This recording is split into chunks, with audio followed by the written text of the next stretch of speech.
일이 없어지기 시작하면은 아침에 눈을 뜨면서 오늘은 무엇을 할까? 이렇게 살아서 도대체 무슨 가치가 있는 삶이라고 할 수 있느냐 하면서 심세를 한탄하고 자기가 그냥 너무 단조롭게 사는 데에 대해서 회의감을 느낄 수 있겠습니다만, 외국어 공부를 시작하게 되면은 자연스럽게 매일매일이 새롭게 터득할 수 있는 것이 생기기 때문에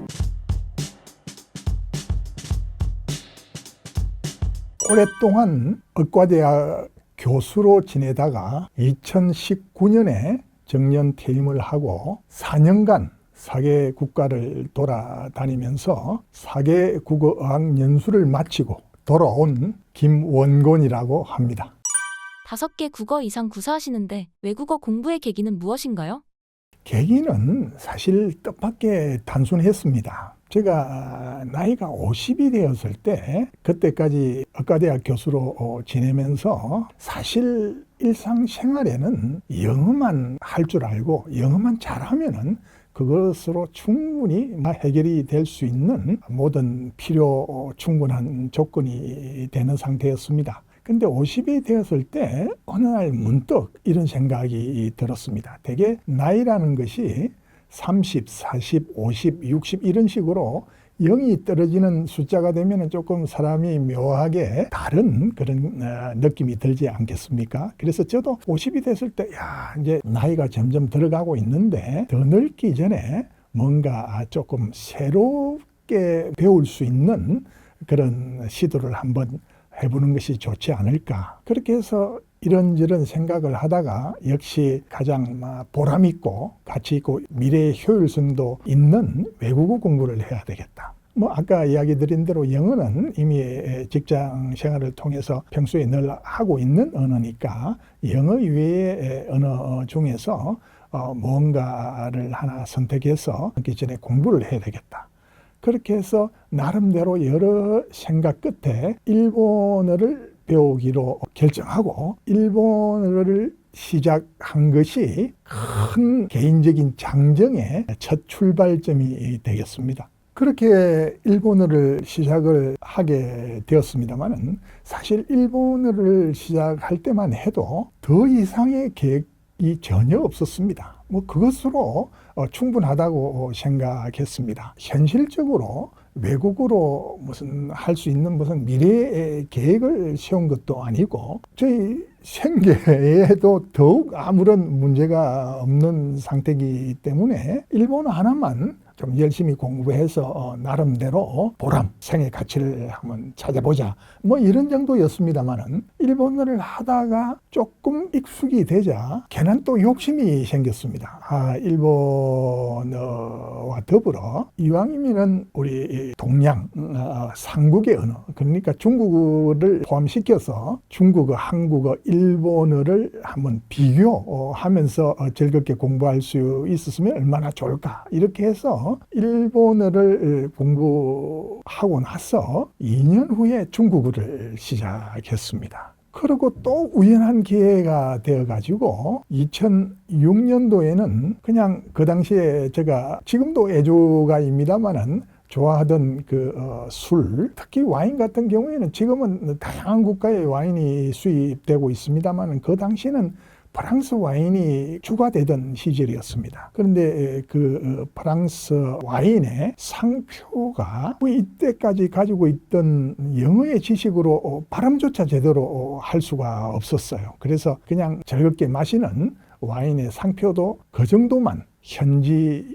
언어의 발음으로 한번 해볼 수 있으면 좋겠다. 이래서 프랑스어를 시작을 했는데 프랑스어가 그 발음이 만만찮아요. 참 특히 나이 들어서 시작을 해보니까 정말 제대로 발음하기도 어렵고 그것 때문에 상당히 힘들었습니다. 그러던 참에 같이 공부를 하던 젊은 동료죠. 학생들이 스페인어는 발음이 너무 쉽다더라. 이런 이야기를 계속 해주어서 솔깃하던 참에 어느 날 프랑스 학원 유리창가에 프랑스 학원이 한 4, 5층 정도 높이에 있었습니다만은 휴식 시간에 유리창을 통해서 멍하니 바깥쪽을 바라보는데 앞쪽 건물에 큰 현수막이 하나 붙었어요. 스페인어 학원 개장, 축, 뭐 입점, 뭐 이렇게 말이죠. 그래서 순간, 야, 이렇게 스페인어 학원이 바로 눈앞에 이렇게 시작한 거는 나를 보고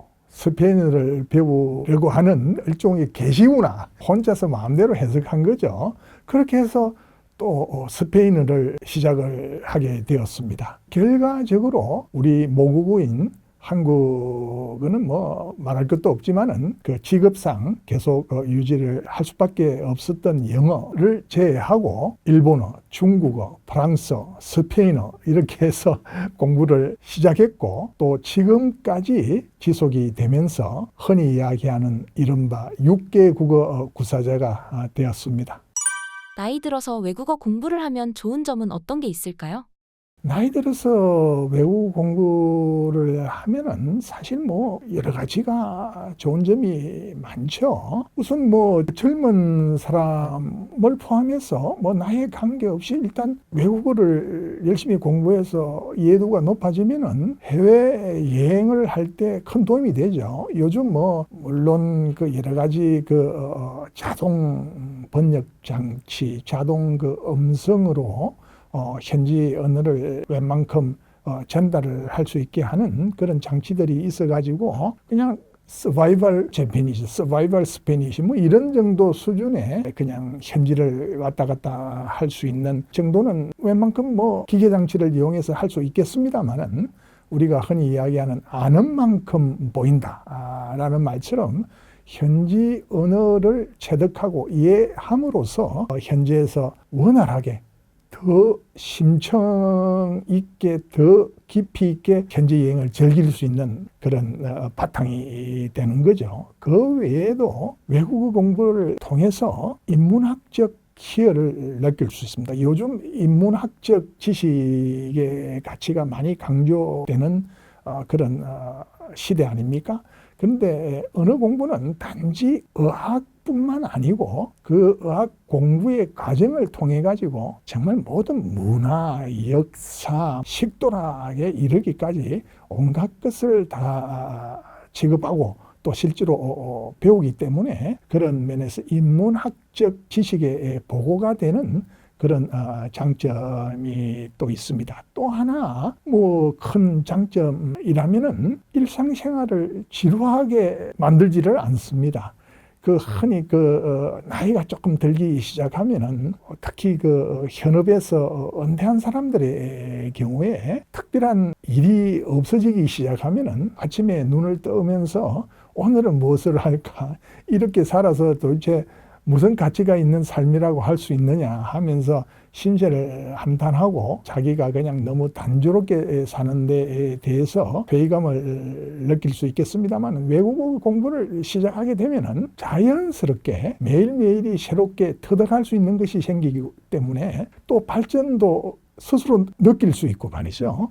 그래서 하루하루를 생기 있게 활발하게 또 그리고 보람 있게 만들 수 있는 큰 바탕이 또 되어줍니다. 또 나이가 든 사람에 있어서는 간과할 수 없는 것이 치매를 예방하는 아주 탁월한 효과가 있는 거죠.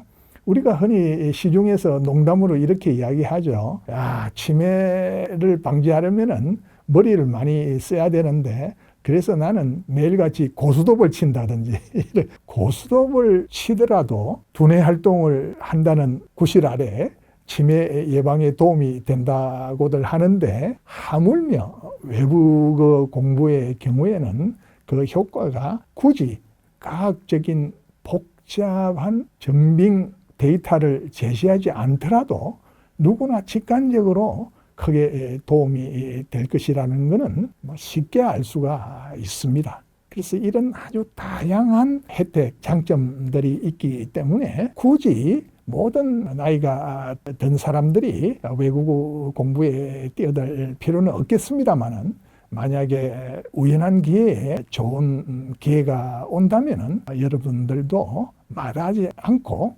한번 열심히 도전해 볼 만한 그런 가치, 그런 인생의 좋은 경험이 되실 거라고 믿어 심지 않습니다. 은퇴 후 어학연수를 가기로 결심하게 된 계기는 무엇인가요?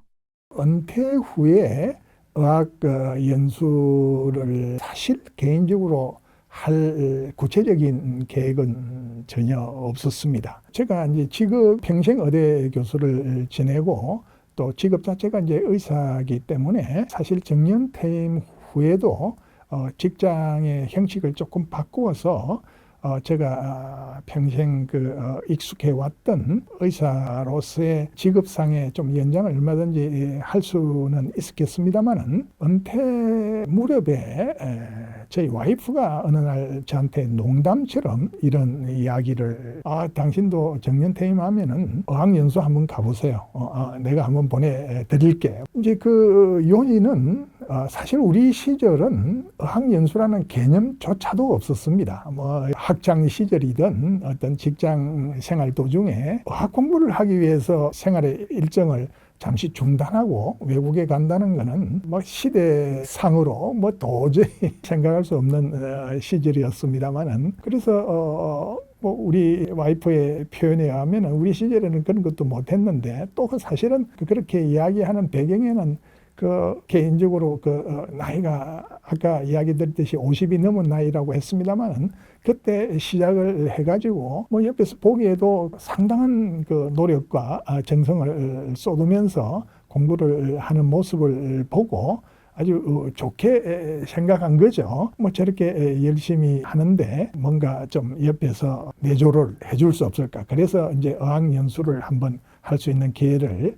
공식적으로 한번 집안에서 아마 주는 것이 좋지 않느냐 이런 의도였을 것이라고 생각이 됩니다. 그런데 제가 처음에는 조금 가볍게 웃어 넘겼습니다. 아이고 아직 정년퇴임까지는 조금 시간이 남았는데 내가 좀 생각을 해보기는 하겠지만 내가 이 나이에 무슨 새삼스럽게 어학연수를 하기 위해서 외국으로 가겠느냐. 뭐 참 또 구체적인 입장에서 생각을 하면은 뭐 저 같은 경우에 무슨 일본어라든지 중국어라든지 이렇게 딱 하나의 언어만 어학연수를 가서 공부를 하고 올 수 있는 입장도 아니고 일단 하게 되면은 일본어, 중국어, 스페인어, 프랑스어 무려 4개 국가를 경험해야 되는데 그 기간과 그 여러 가지 여건이 나이 든 사람으로 참 만만치 않을 것 같은 생각도 되고 또 뭐 새삼스럽게 이 나이에 그렇게 어학연수를 하면서까지 공부를 한다고 해서 외국어 공부를 통해서 연계되는 그 미래의 계획과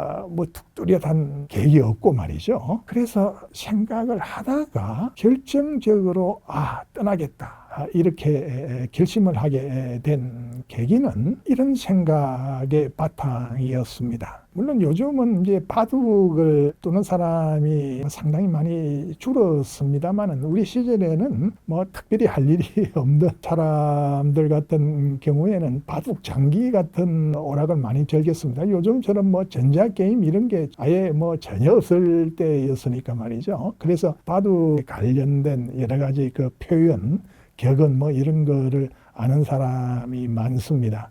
근데 바둑의 하나 흥미로운 표현 중에 하나가 먼저 둔 돌의 체면을 살린다. 뭐 이런 표현이 있습니다. 그게 무슨 뜻이냐 하면은 바둑을 잘 못 두는 사람도 바둑의 기본 게임 룰은 아실 거라고 생각이 됩니다. 두 사람이 각자 그냥 흑백, 검은 돌, 하얀 돌을 교대로 놓으면서 경계선으로 지어지는 집을 누가 더 많이 확보하느냐에 따라서 승패가 결정이 되는 거죠. 그래서 그 집을 확보하기 위해서 자기 나름대로 여러 가지 생각을 하면서 이제 돌을 하나하나 놓는 거죠. 한 돌 한 돌마다 자기의 생각과 자기의 계산과 자기의 여러 가지 계획에 의해서 놓는데 그 다음에 중간에 갑자기 엉뚱하게 앞에 두었던 그 돌들의 계획이나 의도와 전혀 관계없이 엉뚱한 데 두면은 그야말로 뭐 승패가 순식간에 망하는 쪽으로, 패하는 쪽으로 기울어지는 거죠. 그야말로 이때까지 두었던 돌의 체면을 전혀 무시하는 그런 결과가 나오게 됩니다. 저도 공부라는 긴 여정이 마치 지금까지 뚜었던 돌 같은 그런 느낌이 들었습니다. 내가 그렇지 않아도 50에 넘어서 시작해가지고 지금 정년퇴임에 임박해서는 15, 16년에 가까운 세월 동안 그냥 특별하게 일상생활에 생계 직접 관련이 없는 공부를 해왔는데 지금 그냥 이 상태로 그냥 공부가 허지부지 된다면은 이때까지 십몇 년 동안 해왔던 먼저 뚜었던 돌의 체면이 과연 뭐가 될 것인가. 그래서 이때까지 뚜어 놓았던 돌의 체면을 위해서라도 의학 연수라는 과정을 한번 경험해가지고 유종의 미를 걷는 것이 나의 노력에 대한 일종의 보상이면서 그 체면을 살려주는 길이다. 그래서 연수를 떠나기로 결정하고 그 계획을 시작했었습니다. 노후에 가장 좋은 취미는 무엇이라고 생각하시나요? 노예는 정말 다양한 취미가 있을 수 있습니다. 그리고 그 취미에는 무슨 특별하게 어떤 것은 뭐 좋은 취미고 어떤 것은 나쁜 취미고 이런 것도 있을 수가 없습니다. 사람에 따라서 다 그 자기의 개성 그리고 선호도 또 이때까지 살아온 배경, 환경 이런 것에 따라서 선택할 수 있는 취미도 다양할 수밖에 없고 취미에서 얻을 수 있는 가치, 이 보람도 다 다양할 수밖에 없습니다. 뭐 서예도 좋고 사진도 좋고 등산도 좋고 말이죠. 물에서 이루어지는 뭐 스킨, 스쿠버 같은 거, 그 나이가 요즘 웬만큼 든 사람도 상당한 체력을 요하는 취미도 얼마든지 즐겁게 할 수 있고 말이죠. 뭐 정적인 활동이라고 해서 건강에 제한이 될 필요도 전혀 없는 거고 말이죠. 그런데 역시 나이가 들어서 하는 취미 생활은 그 개념 자체가 쌍두마차, 양쪽 바퀴를 달고 가시는 것이 사실 일반적으로 추천은 됩니다. 뭐냐면 하나는 몸을 좀 쓰는 취미, 몸을 쓴 취미를 하나 해야 되고 또 하나는 머리를 쓰는 취미. 이 두 취미가 나란히 균형을 맞춰서 나아가면은 훨씬 바람직한 이상적인 취미가 되지 않을까 생각합니다. 몸을 쓰는 취미는 정말 또 다양하죠. 뭐 젊은 사람들의 경우를 놓으면은 뭐 하다못해 뭐 격투기도 있을 수 있고 말이죠. 뭐 온갖 몸을 쓰는 취미가 있을 수 있겠습니다만은 아무래도 시니어 나이 든 사람들의 입장에서는 가장 중요한 것이 이 무리를 할 필요는 없기 때문에 크게 두 가지로 나누어서 하나는 가벼운 근력 운동, 근육을 조금 키우는 그런 근육을 유지시키는 그런 운동이죠. 또 하나는 이제 흔히 이야기되는 유산소 운동, 뭐 조깅이라든지 걷기라든지 하는 그런 두 가지 운동을 무리하지 말고 가볍게, 단 중요한 것은 지속적으로 절대 중간에 포기하거나 중단하시지 말고 하는 그런 기본적인 개념을 갖고 몸을 쓰는 그런 취미에 임하시는 것이 추천됩니다. 또 다른 머리를 쓰는 취미를 이야기를 드리자면은 머리를 쓰는 취미도 정말 많은 장르가 있을 수가 있죠. 고스톱도 따지고 보면은 머리를 쓰는 취미가 되지 않겠습니까? 뭐 그 외에 여러 가지 머리를 쓰는 취미가 있겠습니다만은 아무래도 나이가 들어서는 지속 가능하고 또 한편으로는 오랫동안 배울 수 있는 꾸준히 배움으로써 더욱 가치가 발휘되는 그런 취미가 더 중요하기 때문에 사실 개인적으로는 어떤 수준의 공부이든 간에 외국어 공부를 1차적으로 권해드리고 싶습니다. 나이가 들어도 품격을 유지하는 법은 무엇인가요? 나이가 들어서 품격을 유지하려면은 유행하는 이야기로는 입은 다물고 지갑은 일라 뭐 이런 말을 흔히들 하죠. 뭐 그거는 그야말로 풍자적인 이야기가 되겠습니다만은 뭐 논리적으로 꽤 설득력이 있긴 합니다만은 사실 그거는 뭐 농담으로 또 들릴 수도 있는 성격의 그런 이야기도 되겠습니다. 진정한 의미에서 그 품격이 있는 노년 생활을 하시려면은 나이가 들어서의 건전한 취미 생활과 그 개념이 일맥상통합니다. 몸을 쓰는 취미, 머리를 쓰는 취미가 병행이 돼야 된다고 이야기를 드렸습니다마는 품격을 가진 노년 생활을 보내기 위해서는 남들에게 그런 인상을 주기 위해서는 그야말로 몸을 쓰는 취미를 통해서 누가 보아도 건장하고 활력이 넘치고 기운이 있어 보이는 몸매와 체력을 유지하고 또 한편으로는 꾸준히 정신을 쓰는 취미를 통해서 훈련을 함으로써 젊은 사람들도 순간순간 깜짝 놀랄 정도의 지적인 능력, 지적인 판단력을 가지고 있다는 것을 보여줄 수 있을 때 아무리 나이가 들어도 젊은 사람들도 부러워할 수밖에 없는 진정한 품격 있는 노년의 생활을 보낼 수가 있다고 생각합니다. 나이가 들면서 조심해야 할 습관은 무엇이 있을까요? 조심해야 될 습관이라는 것은 여러 가지가 있을 수가 있겠습니다. 상식적으로 지목되는 것은 괜히 주위에 참견을 하고 괜히 낯쓰고 그야말로 이제 라떼를 외치면서 지금 젊은 세대에 대해서 노년에 계속 연결이 되는 이야기가 되겠습니다만 몸을 쓰고 정신을 쓰는 그런 취미생활 훈련을 통해 가지고 노년 생활의 품격을 유지하게 되면은 사실 설사 젊은 사람들에게 뭔가 말을 좀 자주 건네고 간섭을 하는처럼 보이더라도 기본적으로 품격을 가지고 있기 때문에 똑같은 행동도 거슬리는 행동이 아니고 남을 도와주고 남에게 도움이 되는 태도로 보여줄 수가 있다고 생각이 듭니다. 노후를 잘 보내는 사람들의 공통점은 무엇이 있을까요?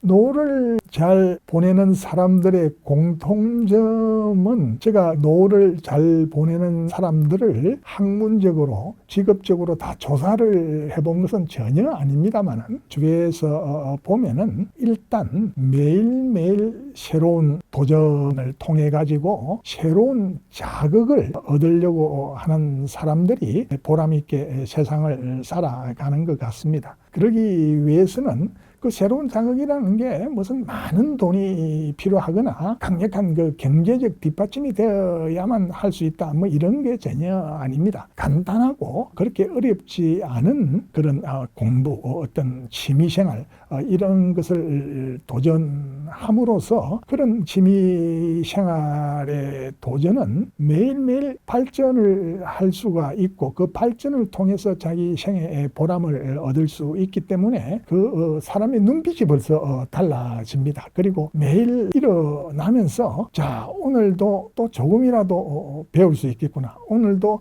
무언가를 배워가지고 어제보다는 더 나은 내가 되겠구나. 이런 모습을 보이는 사람. 이런 생각을 가지고 있는 사람이 진정한 의미에서 나이가 들었어도 하루하루를 보람 있게 보낼 수 있는 사람이라고 생각이 됩니다. 노후 인간관계 관리는 어떻게 해야 할까요?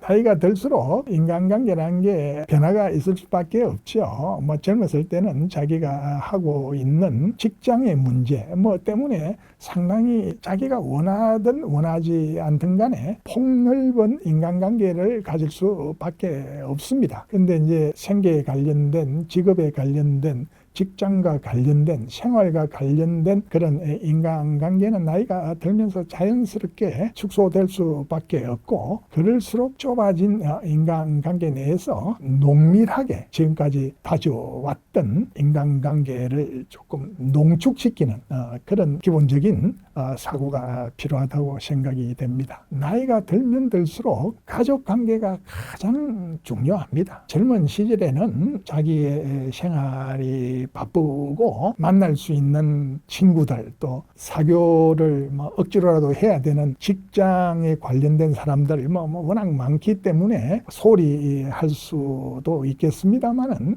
사실 그때도 중요하고 노년기에 들어서면은 더욱더 중요성이 강조되기 때문에 자녀 같은 경우에 각별한 관계를 유지해야 되는 것은 말할 것도 없는데, 그 각별한 관계라는 게 노년에 자 아들아 딸아 이리 와라, 자 지금부터는 우리 각별한 관계를 유지하자, 이렇게 해서 그게 각별한 관계가 유지되겠습니까? 절대 되지 않습니다. 모든 인간관계가 다 그렇습니다만은 가족 관계는 더욱 젊었을 때 쌓아놓았던 관계의 신뢰감, 그때의 정, 그때의 모든 애정의 바탕 속에서 이루어집니다. 그때 놀아주지 않으면은, 그때 가족과 조금이라도 같이 시간을 많이 보내지 않으면은, 그 바탕이 없으면은 노년의 자녀관계, 노년의 가족관계는 그야말로 사상 누각이 됩니다. 그래서 자녀 관계가 나이가 들수록,